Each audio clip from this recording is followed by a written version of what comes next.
저희 때는 굉장히 운동권이, 이른바 소위 운동권이 굉장히 융성했던 시대고, 민주화운동을 활발히 했던 시대였는데, 그 민주화의 방향을 놓고 자유민주주의를 지향했던 분들도 있고, 또 프롤레타리아트 독재를 지향하는 또 사회주의, 공산주의를 또 지향했던 부분들도 상당히 좀 있었습니다. 그런데 지금 이제 30년 지나서 지금 전 세계적으로 보면은 또 다른 좀 독재가 좀 시작되고 있는데, 그게 정의 동성애 독재입니다. 그래서 이슬람 독재, 동성애 독재, 프롤레타리아트 독재 다 공통점이 있는데, 반대하는 사람, 반대한다는 이유만으로 법의 이름으로 처단하는, 처벌하는 이런 무서운 논리를 좀 갖고 있습니다. 지금 진행 중인 성적 지향을 차별금지 삼은 서울대인권 가이드라인, 거기에는 상당히 그 해외에서 이미 그 이른바 동성애 독재에서 반대자를, 자유를 이렇게 침해하는 그 법리가 상당히 담겨져 있어서 상당히 좀 우려스러운 면이 있습니다. 이 문제에 대해서 여러분과 함께 한번 좀 발제를, 부당성에 대해서, 특히 여러 가지 원인이 있지만 성적 지향을 차별금지 사유로 삼는 이 법리가 어떤 문제가 있냐, 이거에 좀 집중적으로 좀 말씀드리고 싶습니다. 말씀드리기 전에 인권 가이드라인의 좀 절차적인 문제를 한번 외부인이 보기에 좀 이렇게 문제 삼고 싶습니다. 내용에는 학생회 안에서, 학생회가 자치기구거든요. 자치기구만 만들 수 있는데 헌법을 초월하는 내용을 마구 넣어놨습니다. 그러면서 1조에 보면은 이 수범자를 학생뿐만 아니라 교수님들, 또 직원분들, 그리고 대학교를 비롯한 그 전 기구를 다 포함시켰습니다. 그러니까 학생회가 정한 걸 모든 구성원과 기관이 다 지켜라, 이렇게 돼 있어요. 그래서 사실은 이런 규범은 학생회에서 원천적인 재정권을 갖지 못합니다. 학생회는 구성원 자체에 대해서 지키라고 얘기할 수 있는 규범은 가질 수 있을지언정 학생회 외부 존재들에 대해서, 그래서 이것이 보니까 먼저 인권센터에서 만드시려고 했다가 여의치 않으니까 그러면 학생회가 한번 제안해봐라, 이렇게 이제 센터장님 한인석 교수님 담당하신 것 같은데, 이런 것을 재정권을 이런 규범 제한권을 넘겨줘도 되는 것인지, 누가 그런 넘겨줄 권한을 거기에 준 것인지. 그래서 제가 보기엔 이 재정 위반권이 넘어간 것 자체부터 굉장히 비상식적인 결정이 있었다, 이렇게 보이고요. 그 다음에 이제 학교 내부에서 쭉 절차를 진행하셔서 학생회에서는 전체 학생 대표제의까지 통과된 것 같습니다. 학생총회를 남겨놓고 있고, 보도되기로는 여기서 통과되면은 학교당원과 협의해서 공표하겠다, 이렇게 되어 있는데, 이런 규범의 원래 공표권자는 총장이어야 됩니다. 그리고 이런 정도의 규범력을 가진 것은 교내에 학칙 이상의 규범력을 가진 조항입니다. 교내에 보면 법률, 서울대학교는 정관, 그 다음에 학칙이 있고 학칙 다음에 규정이 있습니다. 근데 이 정도의 전 구성원을 규정할 정도면 학칙 정도의 규범력을 갖습니다. 이 학칙은 대단히 엄격하게 되어 있습니다. 주사를 보시면은 총장이 제안을 하고 발언하고 학사위원회 평의회와 이사회 의결을 거쳐서 총장이 선포하도록 대단히 까다롭게 되어 있는데, 지금 가능한 공표권자에게 학교 당국의 권위를 실으려고 많이 의도하려고 하는 것 같은데, 이 굉장히 내용적인 부당성을 보면서 우리 학교 당국이 인권 가이드라인에 대해서 형식적인 규범력을 보여주는데 조금은 덥지 않도록, 들러리가 되지 않도록 좀 유의해 주시기를 좀 부탁드리고 싶습니다. 여의치 않으면 학교 당국이 가지고 있는 정상적인 규범력을 거치지 않고 이미 제정했다, 이렇게 하면서 이 준수를 전 구성원들에게 요구할 가능성이 있고, 준수를 요구하면서 위반하는 것의 위반 사례에 대한 조사권, 이 집행권이랍니다. 조사한 다음에 이것을 문제 삼아서 거의 교내에서 재판 비슷한 걸 하는 이런 사법권, 이런 것들도 학생회에서 하셨다라고 계속 공표하는 것으로 봐서 인권 가이드라인이 제정되면 이 인권 가이드라인이라는 가이드라인이지만 실제로 법이죠. 법의 이름으로 엄청난 동성애 독재를 할 가능성이 많이 있습니다. 그것을 하겠다는 걸 또 노골화하고 있는 것 같습니다. 내용적인 부당성이 여러 가지 있습니다.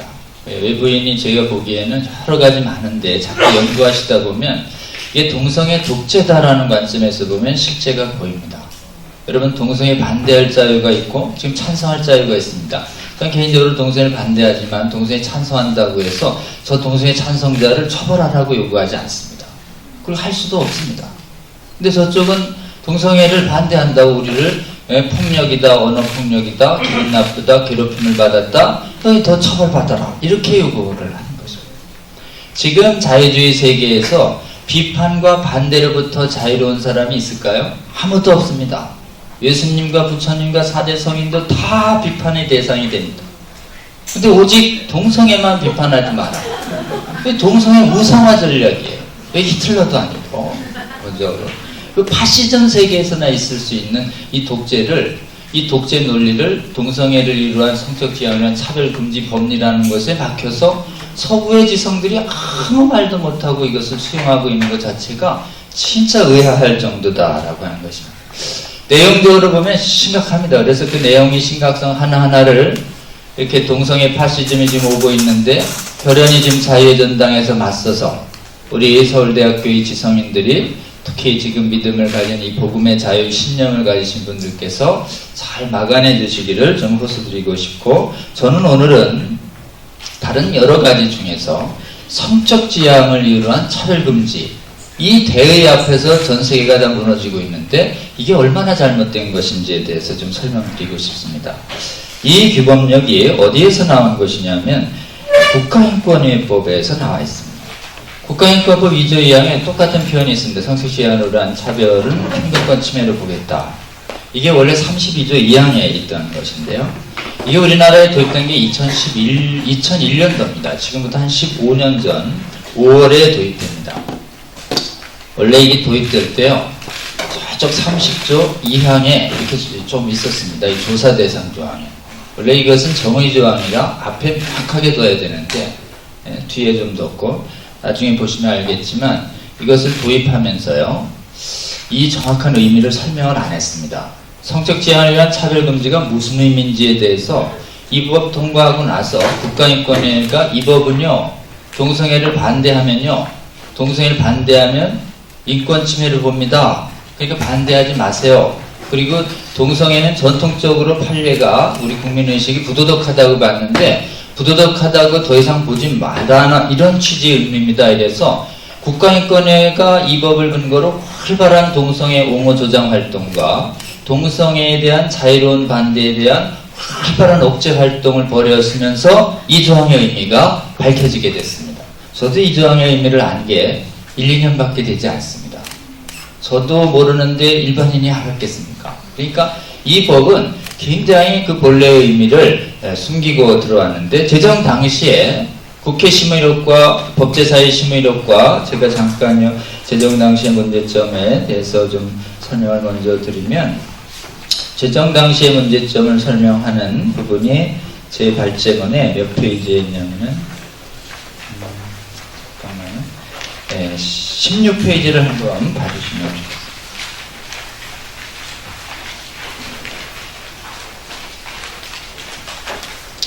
재정과정의 문제점 이렇게 있는데요. 이것은 원래 도덕적인 평가를 뒤바뀌는 것이 되고 반대를 못하게 되는 걸 말합니다.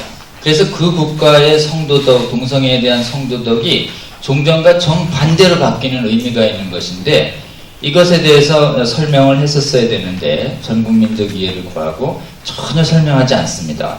여기 보시면 알겠지만 기본적으로는 여태 18페이지에 보시면 3월 5일자 법제사의 심의록에 보면 이 한마디 나옵니다. 이거 왜 하나요? 그랬더니 최근에 이제 홍모 탤런트께서 동성애 커밍아웃해서 출연 못하게 됐는데, 아무래도 동성애자라고 해도 직업을 못 갖게 하는 건 안 되지 않습니까? 그렇죠. 사실은 우리가 부도덕한 행위를 했다고 직업까지 제한할 수는 없습니다. 그래서 그 정도만 얘기됐고, 앞으로 동성애 부분이 도덕적으로 정당화가 되고 반대는 처벌됩니다. 인권입법 위반으로 조사 대상이 되면 이런 얘기가 한마디 없습니다. 본회의에도 없습니다.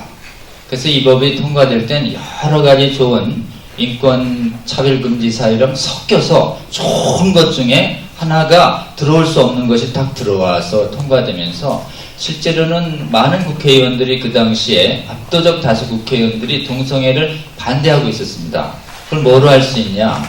그로부터 13년이 지난 2013년 국민의식 조사에서 78%의 국민이 동성애를 부정적으로 봅니다. 그리고 당시에 통과시켰던 국회의원분들이 나와서 고백하는데 김영진 당시 야당의원, 김정록 당시 여당의원이 직접 찬성하신 분들인데 동성애가 이 성적 지향이 동성애를 옹호하는 것인 줄 알았다면 찬성 안 했을 것이다. 이렇게들 얘기하고 있고 이런 생각을 가지신 국회의원들이 아주 부지기수입니다. 그럼 이 방법이 뭐냐면은 그래서 실제는 동성애를 반대하는 다수 국회의원들이 성적 지향을 위한 차별금지가 동성애를 옹호 지지한다는 의미를 전혀 모른 채 압도적 다수와 갈채 속에 이 법이 통과가 되는 거죠. 이런 방법을 법률에서는 말 안 하는 방법으로 상대방의 착오를 이용한다. 이래서 이걸 묵시적 기망 방법이다. 이렇게 얘기합니다. 그래서 이 성적 지향은 제정 당시부터 묵시적 기망 방법에 의해서 도입되는 도덕적 문제를 갖고 있습니다.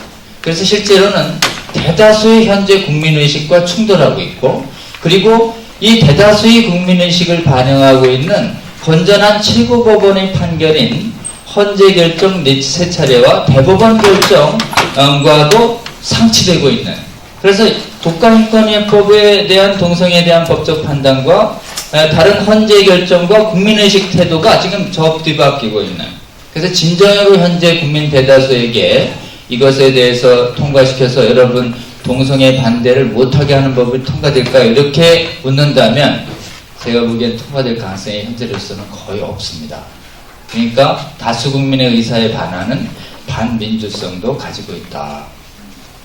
재정관제의 기망성도 갖고 있고 그 다음에 현재의 다수 국민의사, 그 당시의 다수 국민의사, 현재의 다수 국민에도 바르는 반민주성 역시 갖고 있는 것이 재정과정의 큰 문제다라고 볼 수 있습니다. 이렇게 해서 제정된 이 통과는 제정된 후부터 그 정체성을 분명히 나타내기 시작을 해서요.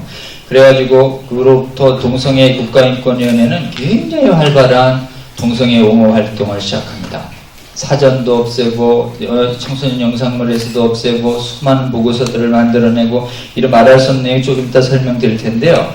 그렇기 때문에 실제로는 우리나라에서 다시 제가 여기 5페이지에 5페이지 이제 다시 돌아옵니다. 5페이지에서 6페이지 봅니다. 동성애 옹호 조장 활동이 활발하게 늘어나면서 실제로는 우리 사회에 동성애에 대한 반대 활동이 특히 언론의 입을 막습니다. 인권보도는 지금 만들어서 동성애에 대한 비판적 보도를 제일 못하게 만듭니다. 그러니까 기자분들이 그 인권보도 눈치기 무서워서 동성애에 대한 부정적 기사가 이 2011년 이후로 거의 사라집니다. 에이즈 관련성도 보도하지 말라고 인권보도 눈치게 돼 있어서 이게 국민의 알 권리가 침해되는 일이 발생하는데요. 그래서 그 결과 가장 뚜렷한 변화가 발생합니다. 6페이지에 보시면 전 세계는 2000년도 이후에 에이즈 감염자가 줄고 있습니다. 30%가 줄었다 그래요. 35%. 우리나라는 급증합니다. 2000년부터 2015년 사이에 무려 누적 감염수가 전체 인원이 2003년을 기준으로 해도 2,500에서 2015년에 13,000에서 총 5배입니다.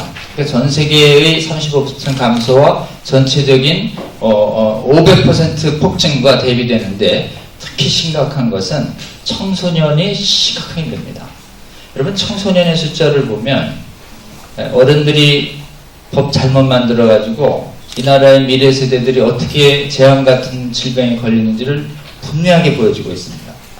그래서 어린 아이들 좀 보면 실제로는 이 청소년이라면 19세 이하입니다. 19세 이하의 청소년들을 보면 2000년대엔 2명밖에 안 됐었는데 2000년대 2014년 52, 2014 36, 2010년 41에서 18배에서 26배가 됩니다. 그리고 실제로는 청년의 경우에는 20세에서 24세까지 청년의 경우에는 여기 보시면 2000년 15명에 불과하는데 2013, 2014, 2015년을 보면 145, 160, 185. 이거 질병관리본부에 발생한 것인데요. 이거 거의 12배 폭증합니다. 그리고 의사 선생님 말씀에 의하면 20대 초에 이 정도 나타났다면 실제의 동성애 성행위 시작은 청소년기에 시작됐다라고 보는 것이 의학적인 거의 정설이라고 합니다. 수많은 피해들이 나타나고 있습니다. 그래서 실제로는 이 폐해가 이 서울대에도 된다면 서울대의 이 동성애의 에이즈의 폭증은 에이즈의 가장 큰 감염률이 남성 동성애자이기 때문에 실제로는 동성애의 폭증을 그대로 보여주고 있다라고 볼 수 있습니다. 서울대에서도 동성애가 인권 가이드라인이 제정된 전후에서도 굉장히 의미 있는 저는 변화가 있으리라고 생각합니다. 같은 에이즈 감염자가 늘으실 가능성이 있고 또 문란한 행위가 늘어날 가능성이 있습니다. 정말 재성적으로 뛰어나시고 나라의 봉사를 많이 하실 분들이 이렇게 불치병에 시달려서 고생하시는 분이 는다라고 하는 경우에 대해서 좀 주목해 주시면 좋겠습니다. 동성애 용어에 관해서 먼저 잠깐 좀 설명드리겠습니다. 동성애 관련 용어에는 기본적으로 용어 자체를 그대로 쓰면 동성애를 지지하고 반대를 안 하겠다는 전략적 용어에게 만든 용어들이 많습니다. 첫 번째가 성향입니다. 성향이라는 말은 가능한 쓰지 말아야 합니다. 이 성향은 인간의 내면을 얘기하는데요. 특히 감정과 욕구를 말합니다. 근데 이것은 도덕적, 법적 평가를 못합니다. 원래 인간의 내면에 도덕적, 법적 평가를 못해요. 내면에 대해서 평가하는 거 하나도 없습니다. 근데 평가할 수 없는 내면의 얘기를 들어보는 것이죠. 그래서 특별한 일이 없는 한 우리는 동성애 문제를 대해서 좀 분석하고 건전한 비판을 할 때는 동성성행위라는 말을 써야 되고 판례도 동성성행위는 이렇게 쓰고 있습니다. 성향에 대한 법적 평가를 내리지 않고 있습니다. 그 다음에 원래 차별금지 사유에는 부도덕한 행위는 들어가면 안 됩니다. 그래서 동성애를 이루한 차별행위, 이것은 원래는 저서분들은 동성애자들에 대해서 고용, 교육, 이용, 시설 이런 것들을 못하게 하는 거, 그건 지금도 보장돼야 됩니다. 지금 충분히 누리고 계십니다. 지금 이 동성애를 이루한 차별금지가 누리는 것은 뭐냐면 아까도 분명히 대자보에서 썼듯이 동성애에 대한 객관적 진실에 대한 건전한 비판조차도 괴롭힘이다, 언어폭력이다, 그 입을 닫아라, 학술적으로 연구해서 발표하면 처벌하겠다. 오늘 나온 기사에 의하면 어제 나온 기사에 미국 지금 변호사회에서 동성애를 반대하는 단체를 변호하는 변호사들은 제명시키겠다는 안이 올라와 있습니다. 이게 동성애 독재의 본질이다. 이것을 안으로 올리는 것 자체가 지금 그 나라의 지성이 얼마나 이 부분에 있어서 무너지고 있는 것인지. 그리고 이것이 차별금지법이 시행되면 특히 지식인들이 용기가 많으신 분들도 있지만 용기가 적으신 분들이 많잖아요. 대개는 지성인들이 용기가 적으십니다. 겁이 많으세요. 그래서 용기 있는 지성인은 진짜 드뭅니다. 그래가지고 제가 며칠 전에 영국 가고 좀 있으면 미국 가는데 동성애를 반대하는 학술 논문이 시가 발르게 사라졌다는 것입니다. 아예 제기조차 안 되고 있는 이런 그 현실 앞에서 엄청나게 신앙과 학문과 양심의 자유가 억압되고 있는 그 나라, 그런 나라들을 우리나라가 쫓아갈 이유가 없다라는 것이죠. 그 다음에 기본적으로는 성적 소수자라는 말도 가능 쓰면 안 됩니다. 소수자 수는 도덕적으로 문제 없을 때 쓰는 말입니다. 도덕 위반자, 법률 위반자는 숫자가 소수여도 소수자라고 부르지 않습니다. 소수는 정상적인 경우에 소수를 말할 때 말합니다. 그래서 사실 저희 같은 말은 성적 소수자라는 말은 굉장히 도덕적 비난을 하지 않겠다. 다수자가 소수자를 억압한다는 의미를 갖고 있기 때문에 도덕적인 관점을 가진 측면에서는 쓸 수가 없는 문제다라고 볼 수 있고요. 실은 보면 다름의 문제다. 다름과 차이가 문제지 옳고 그른 문제가 아니다. 옳고 그른 문제입니다. 명확하게 도덕적으로 옳고 그르냐의 문제지 도덕적으로 정당한 다양한 문제가 아니라는 거고, 정죄하지 말고 우월감을 갖지 말고 긍휼함을 갖고 포용해야 한다. 맞죠? 우리가 동성애자들을 통해서 나는 옳고 너는 틀리다 이게 아니죠. 우리는 동성애의 성행위가 도덕적으로 문제 있다 이런 뜻입니다. 저도 제가 많습니다. 저도 아무런 잘못이 없다. 난 아무런 잘못이 없으니까 너만 죄인이다. 이렇게 얘기하는 게 아니거든요.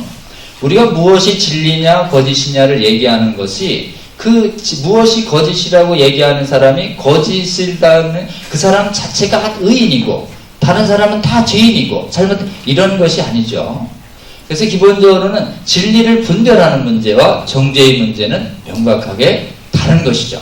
분별의 문제와 평가가 문제가 없으면 우리는 돌이키도 요구할 수도 없고 기본적으로는 도덕률이 폐기되는 결과가 발생할 수 있습니다.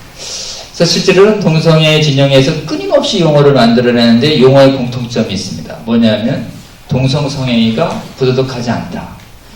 정상적이다. 그래서 부도덕성과 비정상성을 계속 숨기려는 다양한 용어들을 만들어냅니다. 그래서 실제로는 이 이외에도 많은 용어들 속에 이것을 차단하는 용어가 있다면 굉장히 주의 깊게 써야 된다는 말씀 좀 드리고 싶고요. 그 다음에 이제 동성애에 대한 국제유형 중에서 우리나라 어느 유형인가 한번 잠깐 살펴볼 텐데요. 세계적으로 동성애는 법률적으로 처벌하는 나라가 있습니다. 법률 처벌하면 도덕으로도 금지합니다. 근데 도덕적으로도 금지를 해제하고 법률로 보호하는 나라가 있습니다. 이게 차별금지법이 시행된 동성은 합법화 국가입니다. 우리나라는 법률적으로 금지를 안 합니다. 군대 빼고는. 근데 도덕적으로 금지하죠. 그래서 법률과 도덕이 분리된 영역입니다. 가장 대표적인 것이 간통입니다. 간통이 형사처벌되다가 얼마 전에 헌재가 형사처벌을 없앴습니다. 근데도 헌재 결정문을 보면 이렇게 되어 있습니다. 모든 헌재 재판관들이 간통은 배우자에 대한 정조 의무를 위반한 부도덕한 행위다. 이 부도덕한 행위다라는 점에 이견이 없는 것입니다. 그러니까 굳이 형사로 처벌하지 않아도 도덕적 억제력은 유지돼야 된다. 이런 부분인데 이 동성애가 이 도덕적 억제력을 유지하고 있는 나라, 이 나라들이 훨씬 많습니다. 세계적으로 보면 이 동성혼을 법률로 보호해서 차별금지해서 반대를 처벌하는 나라들이 동성혼 합법화 국가만 축소해서 봤을 때 한 20여 개국밖에 되지 않습니다. 220 중에. 처벌하고 범죄하는 나라, 에이즈 때문에 한 70, 80 정도 되는 것 같고요. 나머지가 사실은 법률 영역 바깥에 나서 도덕의 영역으로 보는데 우리가 거기에 있었습니다. 거기 있었는데 어떤 일이 있었냐면은 기본적으로 15페이지 다시 넘어가겠습니다. 세계적으로는 이른바 경제선진국이라는 나라들이 이 동성애 파시즘을 전파하는 데 앞장서고 있고 유엔을 앞세워서 돈을 가지고 안 받아들이면 지원금을 중지하겠다라고 해서 지금 동성애 때문에 에이즈의 창궐 때문에 국가 경제와 생존의 위기가 있는 가난한 아프리카의 나라들조차까지 이렇게 열심히 동성애 파시즘 수출에 앞장서고 있는 분이 이 오바마 대통령이시고 그 다음에 지금 오바마의 이런 뜻을 앞장서서 아쉽게도 지금 유엔이 그 역할을 하고 있고 여건이 안 돼서 그러신 거지만 사무총장께서도 굉장히 이 같은 취지의 발언을 굉장히 많이 하고 계신 게 큰 문제입니다. 그래서 세계적으로는 지금 경제적으로나 영향력이 큰 나라들이 이 동성애에 대한 이 차별금지론을 앞장서고 있기 때문에 저희가 이걸 제일 막아서야 되는데요. 막아설 수 있는 역량을 가진 국가가 이미 무너진 영국, 미국은 제가 한번 가봤는데요.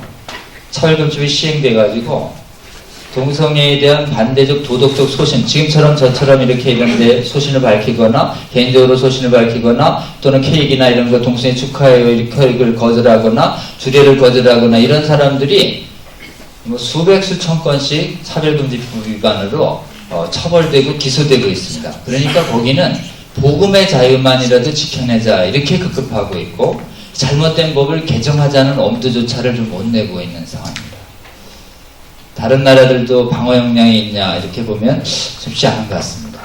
한국에서 좀 잘 막아서 다른 나라들의 전 세계적으로 이 이상한 이 흐름으로부터 잘 막아서는 역할을 해주면 좋겠다 이런 생각을 해봤습니다. 재정관의 문제점은 아까 좀 살펴봤고요.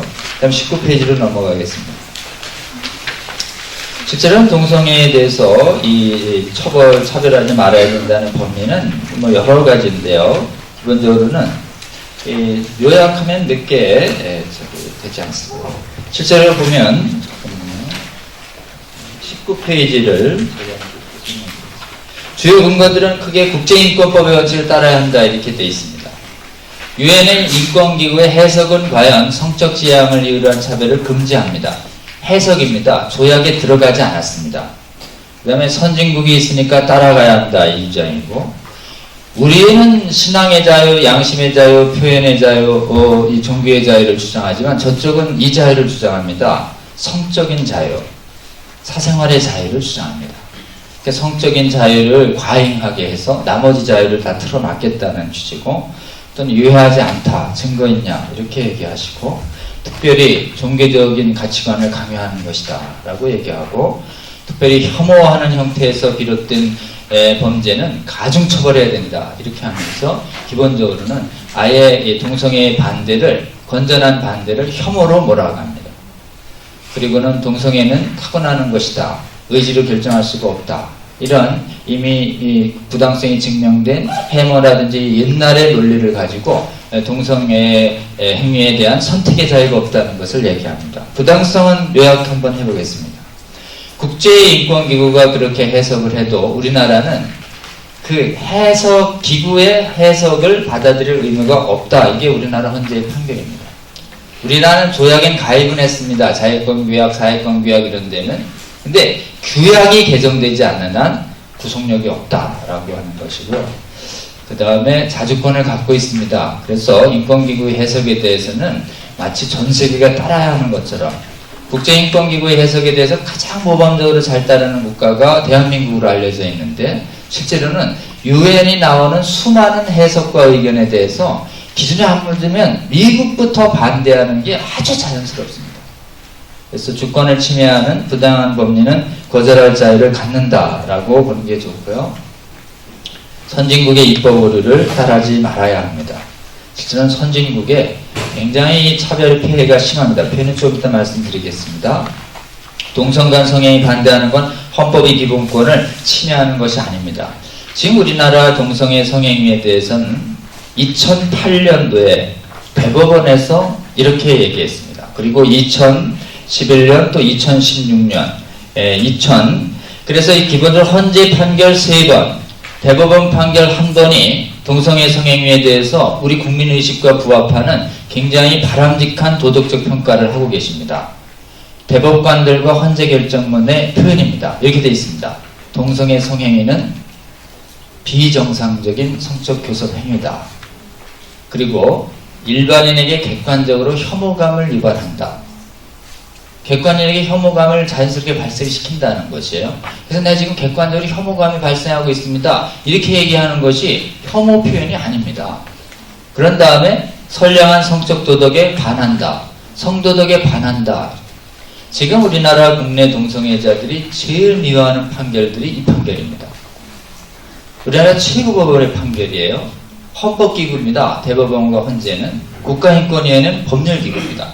법률기구에서 나온 해석이 최고법원이 인권 침해하고 있고 동성애 차별하고 있다고 하는 형국이다라고 할 수 있습니다.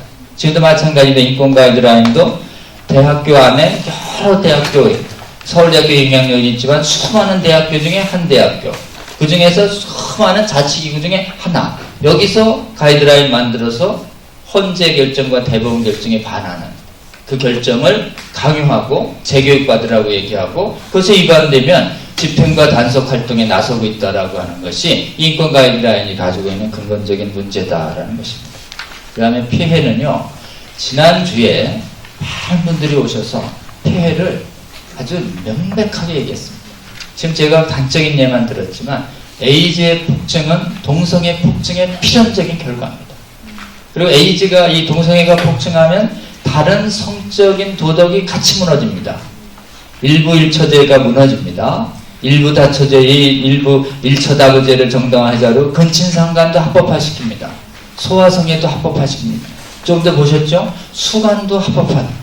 그래서 기본적으로 이게 다 성적 소수자 범주에 들어가게 돼서 수많은 부도덕한 성행위가 이 성적 지향이라고 하는 거에 다 포섭되면서 다 법의 보호를 받고 이상한 이 비정상적인 성행위에 대한 비정상이라고 정당하게 비판하는 자들까지 다 입을 막아서 처벌하고 이런 것들이 비단 제가 보기엔 동성애 독재의 모습으로 나타나지만 부도덕한 성행위 독재가 시작됐다라고 볼 수 있습니다. 그 다음에 재정적 피해도 마찬가지입니다. 아마 설명드리겠습니다만 1인당 치료비 1000액을 국가가 부담을 해서 지금 10,000명 생존해 계신데요. 우리나라의 예산이 수천억 들어가는 걸로 알고 있고 영국과 미국 정도 올라가면 지금보다 10배, 20배 늘게 되어 있습니다. 그러면 조 단위의 비용이 들어갈 가능성이 있습니다. 얼마 전에 미국의 예산만 에이즈 관련 예산만 32조가 소요된다는 보도가 있었습니다. 그 다음에 기본적으로 동성 간 성행위에는 이 반선량한 성도덕을 유지하는 것이기 때문에 차별 행위를 해서 삼아서는 안 됩니다. 여러분 제가 28페이지를 보고 있습니다. 지금 동성애의 성적 결정의 자유는 있지만 아무런 도덕적 제한이 없는 자유는 없습니다. 지금 도덕적인 비난을 하거나 도덕적 정당화하는 게 양쪽 다 자유죠. 그래서 도덕적으로 난 정당화시키겠다 이래도 자유시고 우리처럼 도덕적으로 부당하다고 보겠다 해도 자유인데 이 비판의 자유를 나는 들으면은 정신적으로 괴롭다. 그러니까 괴롭히지 마라. 그러니까 도덕적으로 부정적 평가하지 마라. 이렇게 되면 뭐가 되느냐 하면은 그 도덕은 붕괴되는 것입니다. 그러니까 사실은 도덕적 억제력은 도덕적 부정적 평가가 인간의 이성과 양심상의 찔림과 부끄러움을 유발하기 때문에 억제되는 것이거든요. 강제력이 아니라. 근데 이것을 없애버리면은 실제로는 아주 당당하게 아무런 꺼리낌 없이 부도덕한 행위를 하겠다라는 것이기 때문에 실제로는 도덕률 파괴 행위로 이어지고 있다라는 것입니다. 정의와 법을 보겠습니다. 지금 전 세계의 법들이 차별금지법을 내세워서 부도덕을 옹호하고 있습니다. 여러분 인간이 만든 법을 실정법이라고 합니다. 나치나 파시즘이나 프롤레타리아트 독재 다 뭐 가지고 인권 침해하고 부도덕한 행위를 강요했냐면 법의 이름으로 했습니다. 법의 이름으로. 그렇기 때문에 나치를 경험하고 프롤레타리아트 독재를 경험한 수많은 사람들은 이렇게 생각했습니다. 도덕과 실정법이 바뀌면 뭐가 우위를 갖냐. 최근에 대표적인 법 철학이론은 도덕과 법률이 충돌할 때 도덕이 무너져야 되는 것이 아니라 도덕이 무너지기 문란한 행위 때문에 사회가 병듭니다. 도덕이 무너져야 되는 것이 아니라 부도덕한 법률이 없어져야 됩니다. 그래서 이 동성애를 성적 제한 차별금지로 하는 법은 대표적으로 부도덕한 법입니다. 국가인권이 부도덕한 법이에요. 헌재 결정과 대법 결정이 분명합니다. 그리고 국가인권, 세계인권선언도 보면은 인권을 제한할 수 있도록 되어 있는데 29조에 민주사회의 도덕을 위해서는 기본적으로 제한할 수 있도록 이렇게 되어 있습니다. 나머지 문제는 자유의 문제를 잠깐 하나 마지막 하겠습니다. 이것만 언급하고 마치겠습니다. 여러분 30페이지 한번 보겠습니다. 인간에겐 자유가 있습니다. 이것이 도덕과 법의 책임을 묻는 기초입니다. 특히 동성애도요. 감정의 자유는 없습니다. 저도 제 안에서 부도덕한 성범죄와 같은 욕구들이 스쳐 지나가는 걸 제가 막을 수가 없습니다. 감정은 누구도 자유가 없습니다. 문제는 내 안에 생기는 부도덕한 감정을 따라서 부도덕한 행위를 할 거냐 절제력을 발휘해서 안 할 거냐의 자유는 이건 의지의 자유입니다. 인간에게 이 의지의 자유는 다 있습니다. 아무리 동성애에 중독되신 분이라 하더라도 대상을 가립니다. 친척에 대해서는 웬만한 감신자 아니면 안 하시지 않겠어요? 이게 의지의 자유가 있다는 거죠. 그래서 인간의 의지의 자유가 있으므로 부도덕한 행위에 대한 책임을 물을 수 있고 동성애 성행위는 위점이 아니다라고 하는 것이 초기에 동성애자들의 잘못된 여지가 다 부정돼서 최근에 존스 홉킨스 대학에서 다 철저히 조사했는데 유전이라는 증거가 없다는 증거들이 훨씬 많습니다. 자, 그래서 좀 정론하겠습니다. 국가인권의 성적 지향이 삭제돼야 되고 특히 마찬가지로 인권 가이드라인에서 성적 지향이 삭제돼야 됩니다. 1번 뭐냐면은 우리 각가에 초래되고 있는 각종의 피해로부터 이 나라의 미래 세대를 구해야 합니다. 지금 에이즈 폭증의 가장 큰 원인이 동성애의 폭증입니다. 부도덕한 행위를 법으로 풀어놨기 때문에 그렇습니다. 지금 2001년 이후에 동성애에 감염될 우려가 있는, 동성애에 중독된 이 나라의 수많은 젊은이들을 향해서 그 법을 제정하신 분들은 제가 보기엔 도덕적, 양심적 좀 책임감을 가지셔야 된다고 생각합니다. 두 번째는 본건법은 부도덕을 옹호하는 법이기 때문에 자명하게 해제돼야 됩니다. 동성애가 부도덕한 행위라고 하는 것은 제 개인적 의견이 아닙니다. 이 나라의 최고 재판관들과 대법관들이 같이 말씀을 하고 있는 겁니다.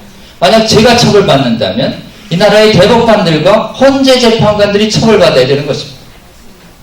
그 다음에 세 번째는 신앙과 양심과 그 다음에 종교와 표현의 자유들이 학문의 자유가 다 봉쇄됩니다. 이 지점을 특히 자유의 전당인 서울대학교는 주목해 주시면 좋겠습니다. 실제로 이것이 동성애의 나치즘적 파시즘적 폭정을 가지고 있다라고 하는 건 이 문제에 대해서 책을 쓴 가브리엘 컵이라고 하는 사람이 쓴 분의 추천서에 보면 이 제 말이 아닙니다. 나치즘 독재 이것이 동성애의 파시즘이 시작되고 있다는 걸 알고 정말 지성인들께서 깨어서 용기를 내서 막아주시기를 좋겠습니다. 이 법은 실질적으로 차별금지법입니다. 차별금지법과 표현이 똑같습니다. 하나였다면 차별금지법은 처벌조항이 있고 이 법은 권고사항이라는 것이에요. 국가인권위원법은 반전 들어온 차별금지법입니다. 국민들이 강력히 반대해서 막아냈습니다. 앞으로도 막아내야 되지만 반쯤 들어온 이것도 삭제운동에 앞장서야 됩니다. 네 번째는 반민주적입니다. 현재는. 혹시 우리는 국민들이 바뀌어서 부도덕한 법률을 제정할 수도 있습니다. 제가 보기에는 우리 서울대 지성인분들께서 정말 다수라고 해서 늘어오른 게 아닙니다. 혹시라도 많은 학생들이나 구성원들께서 찬성하셔서 이 부도덕한 법률이 혹시라도 통과된다면 부도덕한 인권 가이드를 향해서 폐지되어야 된다고 한국 사회 여면이 존재하고 있는 동성애를 억제하는 선량한 정도덕을 지켜내는데 우리 서울대학교가 큰 역할을 해주시기를 부탁드립니다. 이상입니다.